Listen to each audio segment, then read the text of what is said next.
Starting, and we're live. Good morning. Woohoo! Good morning. Hi, everybody. Welcome to Talk About It Tuesday.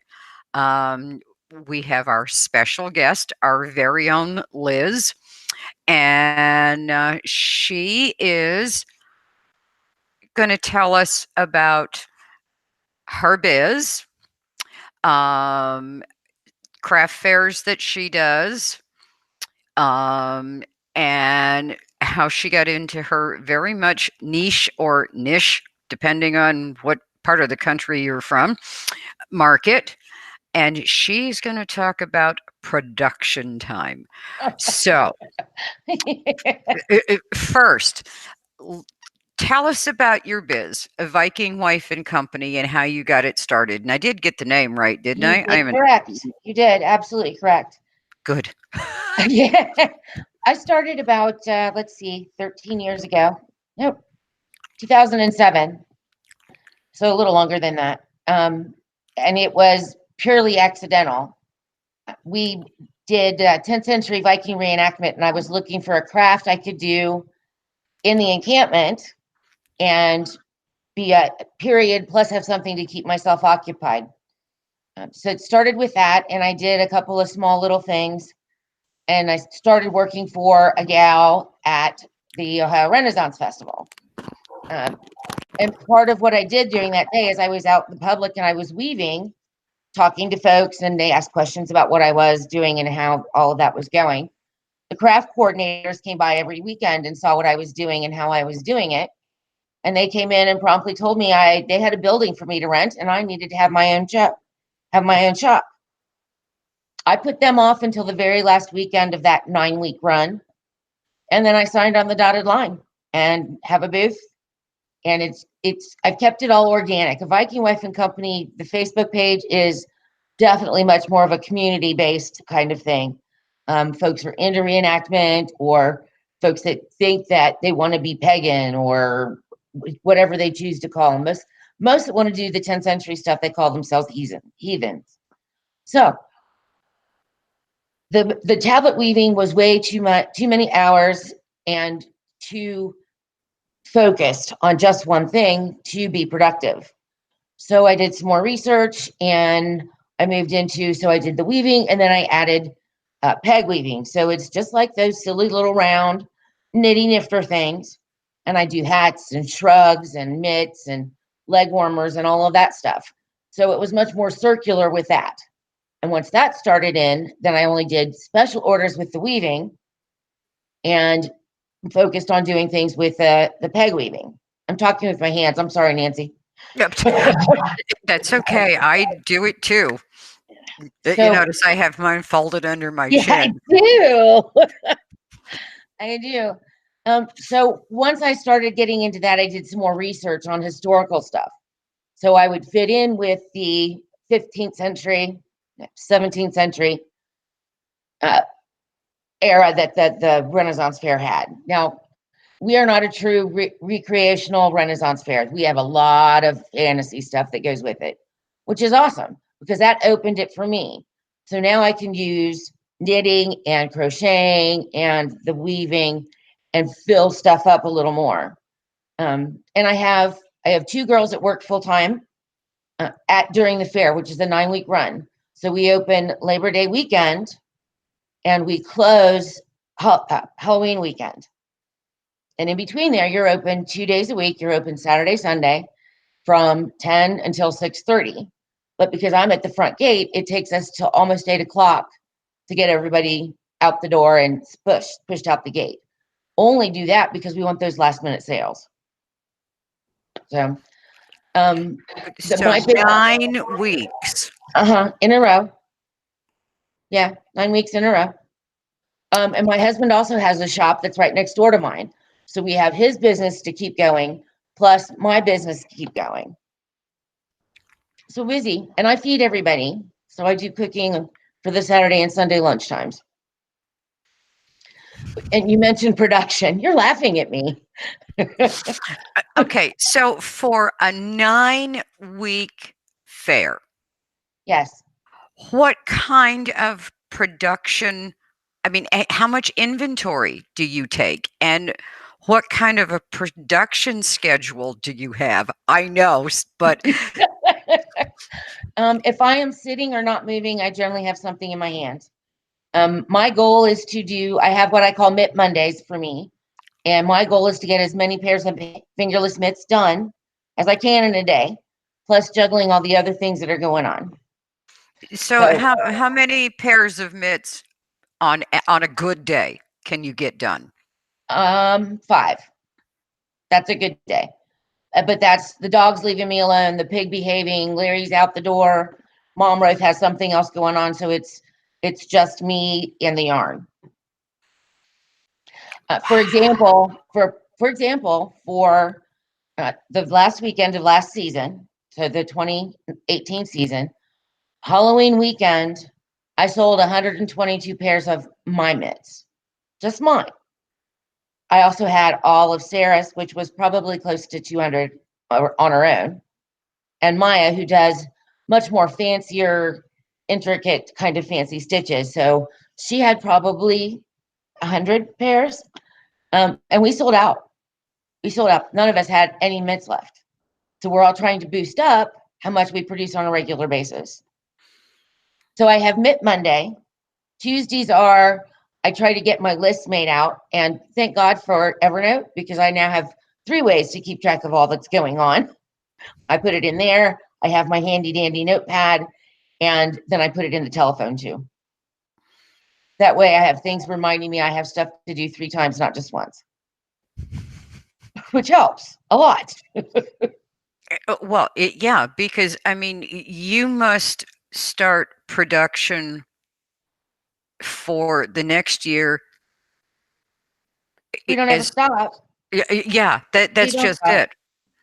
it. That's just it. You Yeah. know, And we do wraps and shrugs and hats and all of those things. So on top of the mitts that we produce, we have other things that we do.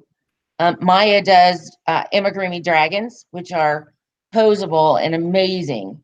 I'm so proud of her. She went from starting to really simplistic, itsy bitsy little things to now she's doing feet long ones that have opposable joints and can be moved around, and they have stone chips in them, or they have spikes and they have fancy feet. I mean, I'm so proud of her. She's come so far, and she's so talented. that is just incredible.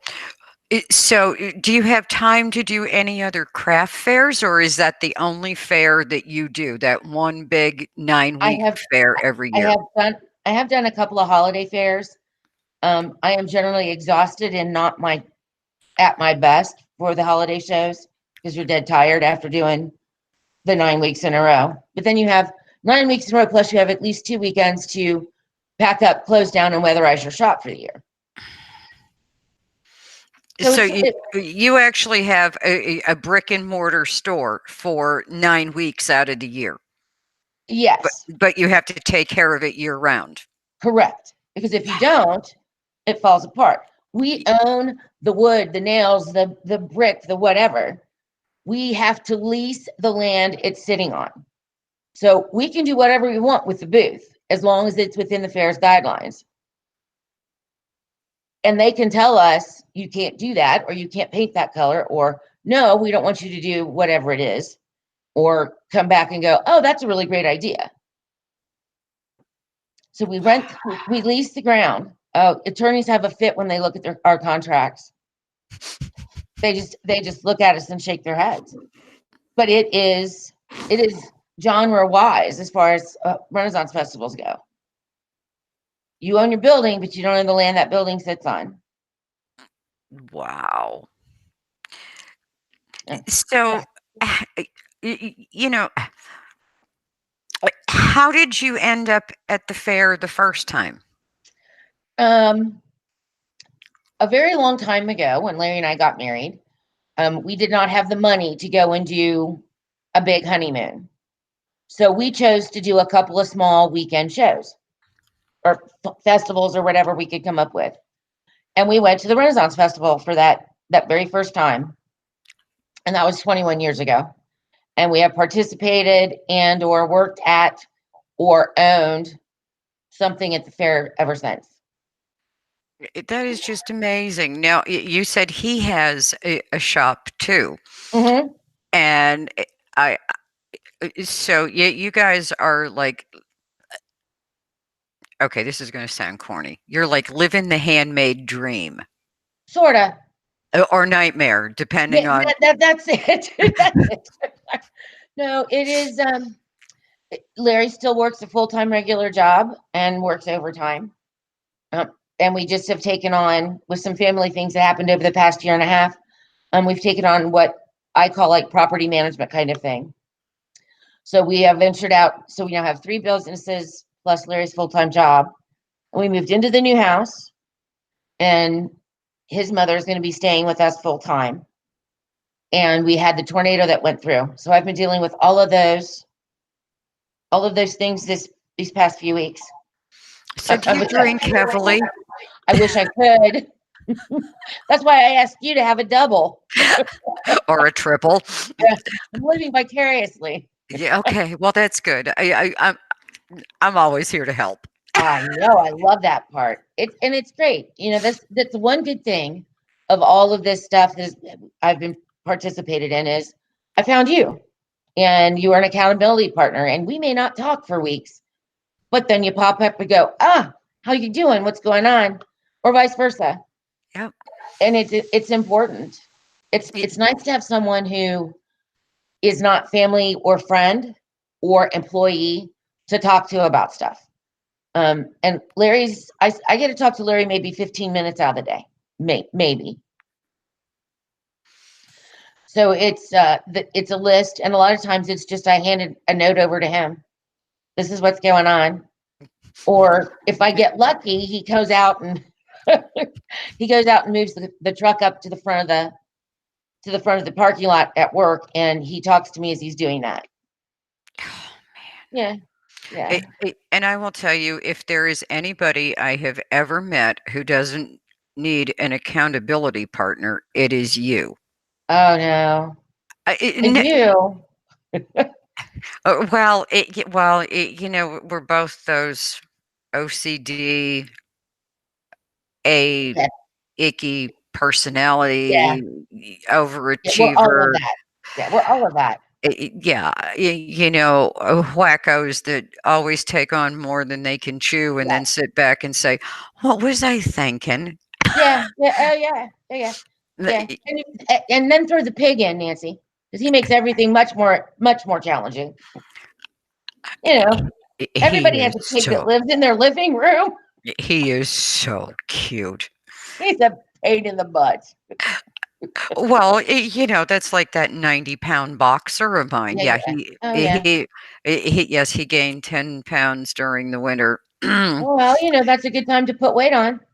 Well, it was because, I mean, we had several snowstorms that dropped Yeah, 2 feet at a whack, yeah. and it was just so deep that, Oh, there's nothing you could do.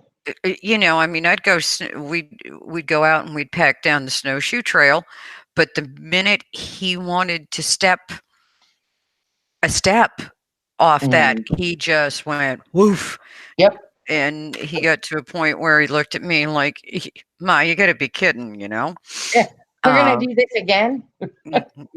No, I'll be happy to just, like, run around the circle in the driveway and up Uh-huh. and down the driveway, thank you Uh-huh. very much. Yep, go throw my Uh-huh. toy for me. Yep. Yep. Yep. So, without getting, like, totally specific, Okay. what is your average weekend at the fair generate? Just I mean, you Between with all of us as an overhaul, we always start out really slow because we open Labor Day weekend and it's inevitably ridiculously hot. uh, So weekends range from 2,500 to 5,000 a weekend, just depending on the temperature and how open the wallets are and what our economy looks like. And then we go to closing weekend, where it's not unusual for Maya and I to make $2,500 to $3,000 each for that weekend. And Sarah is she's my custom order queen, and she does these wolf and fox and bear hoods. Sorry, lost the word. th- And she has people coming up and ordering them every weekend. So, wow. and I asked the girls for 10% of their custom orders, only because I'm still paying taxes on it. So, and Exactly. 10% is very gracious, because I- I- a lot of crafters that are out there, they're asking 40, 50%. They want half. They're going to take care of it. Exactly. And you know, the reason I asked you to come here, other than the fact that you and I haven't sat and chatted for like ever, um, i- is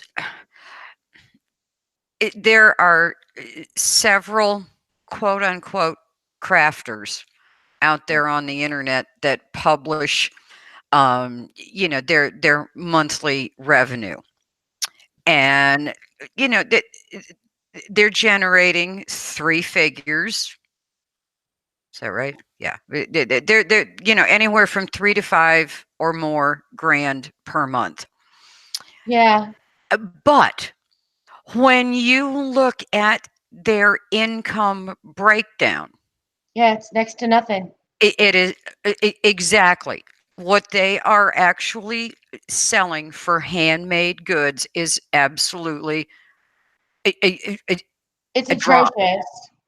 It's atrocious. And they make those of us that actually do it as a business, they make us look horrible, because they're selling the same hat or close to the same hat that I've made, and I have $35 on, and they're selling it online as one of the older ladies who that's what she does.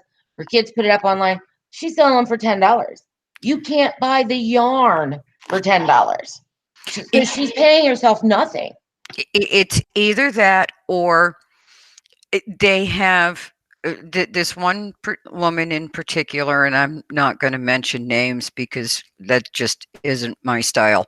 Nope. Um, but she has, and she believes in multiple revenue streams, and that's fine. I'm all for that because I mean, let's face it.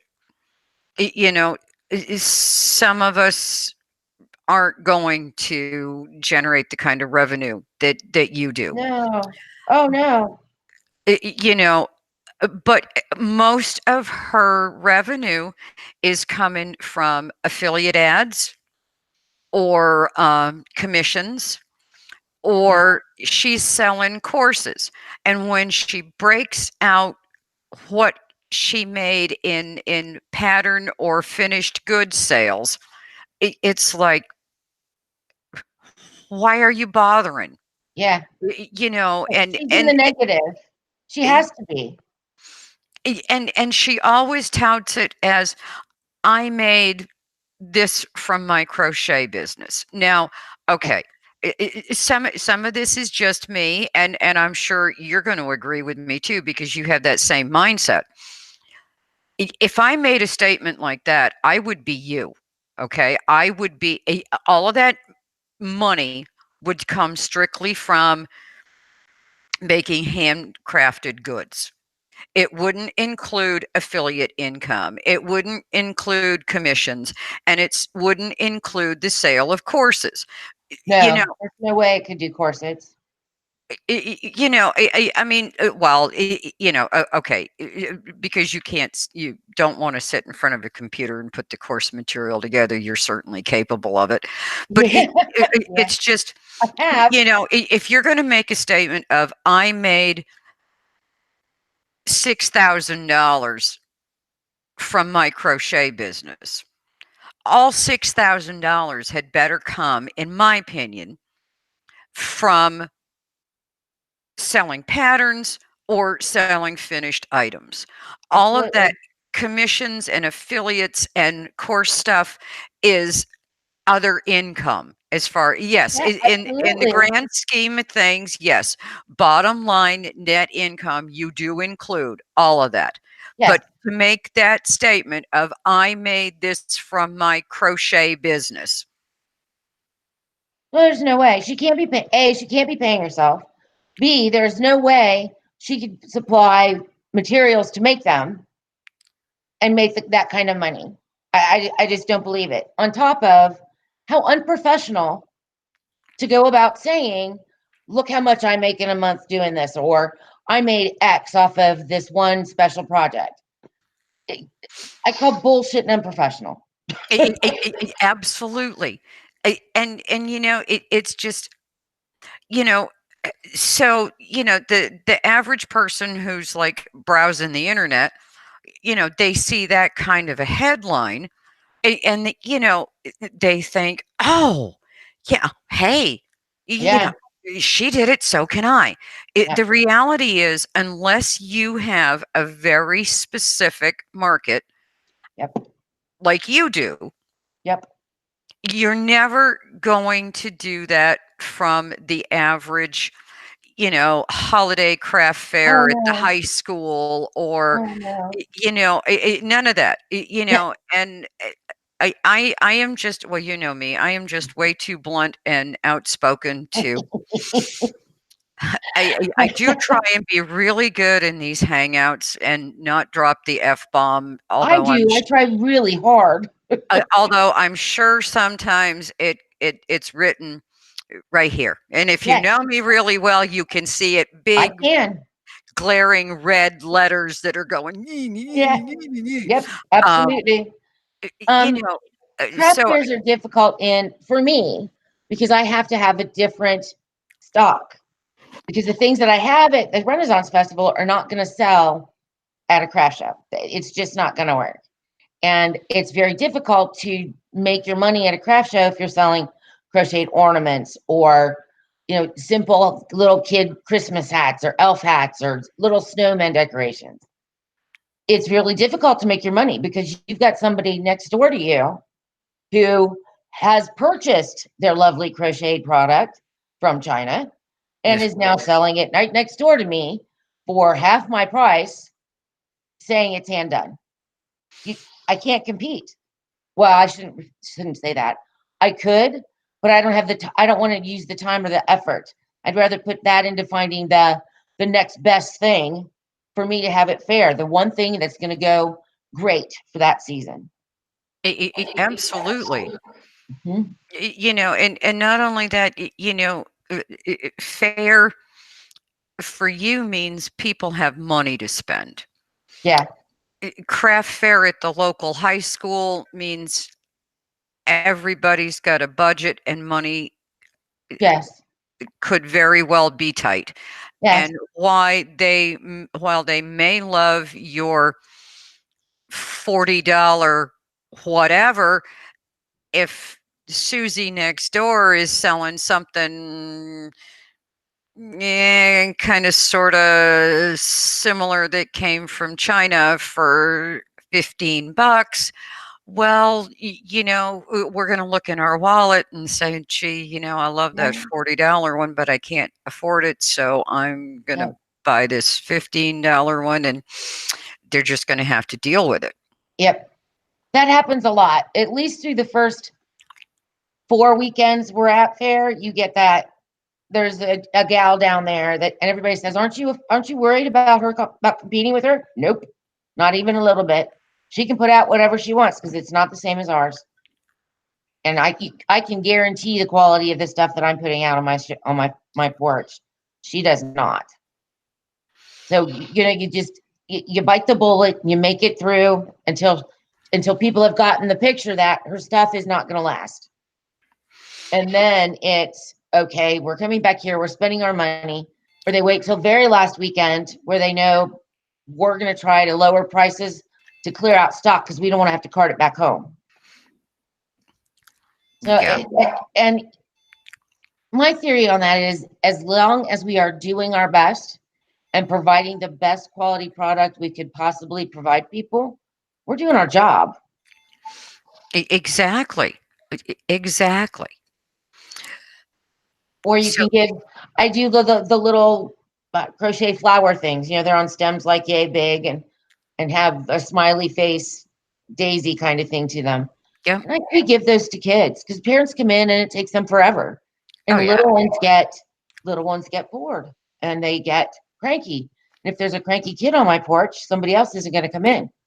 So we have things for the little ones, and then they get to take it away. It takes next to nothing to do those, but saves me what has become a couple $100 sale. E So, e exactly. Exactly.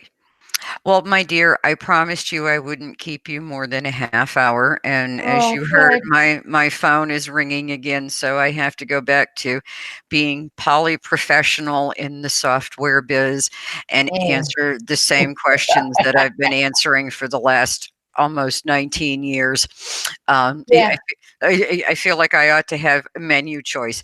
If it's this question, press this number. I am not a fan of automated hell. Yeah, I know. I know, and that's why we don't do it. But let me tell you, being automated hell, Hell, I wish I could. yeah, So, folks, I hope you've enjoyed today's little interview with Liz. I've been trying to get her on here forever. Obviously, last week she had roofing contractor there to put her house back together after the tornado. We were kind of wondering this morning if she could get in because her internet's been spotty since the tornado. Now, the tornado was how long ago? 3 weeks. 3 weeks. It was Memorial Day weekend. It was the Memorial Day Monday. It, There were it must. 15. There were 15 in our area. We actually were in a path of two, and they think they actually crossed right over our place. The neighbors have no house. I mean, the roof is completely gone. They're young, late 20s, early 30s at best. They're in the bathtub with their dog, and they literally watched the top of their house be picked up and destroyed. Our barn was destroyed. I mean, 6,000 square foot barn is gone. Gone. Oh, that is so sad. Well, there's a piece of it up in the tree. We're debating on whether we're going to keep it there as a sculpture. I'll take my 2 feet of snow anytime. Yeah, yeah. And, but lots of good things have come out of it. You know, we're getting all the new stuff and things that were not quite right that were made worse are getting fixed. So it all depends on how you look at it. I get grumpy and sassy a little bit, but I'm grateful that we have the ability to get it fixed. Sorry, I have a butt dialer. Bye. So would you post some pictures of some of your items on Sure, Sunday? sure. I know I would love to see stuff. I'm sure some of the other folks in the group would as well. And for those of you listening in today, here is a real live person who really is making very, very good money with her handmade biz. And it's because she has a target audience and she has a very niche specific Absolutely. business. Absolutely. Thank you, dear. We're going to have to do this again Bye. offline when we can sit, smoke, and drink coffee Oh, and I like swear that like. idea. I like that Um, idea a lot. it'll I have to don't be I don't smoke in after. the new house. Oh my God, you don't? No. Wow. No, no. I Oh don't want my. 32. I don't want it to smell like smoke. It, Wow. I am That. it's So you must hard. have cut way back. Yeah, Yeah, way back, I bet. which is a good thing. It's a good thing. Yeah. And while it gets annoying sometimes because I'd like to, I'm on a roll. I don't want to have to get up and go smoke a cigarette. It just fine. I'll just keep going until I'm finished with that. Yep. Thank you, dear. I'll see you soon, and we will. Yep. We'll do this probably some Wednesday afternoon in a couple of weeks. Sounds great. Bye, All right. everybody. Thank you. My Bye.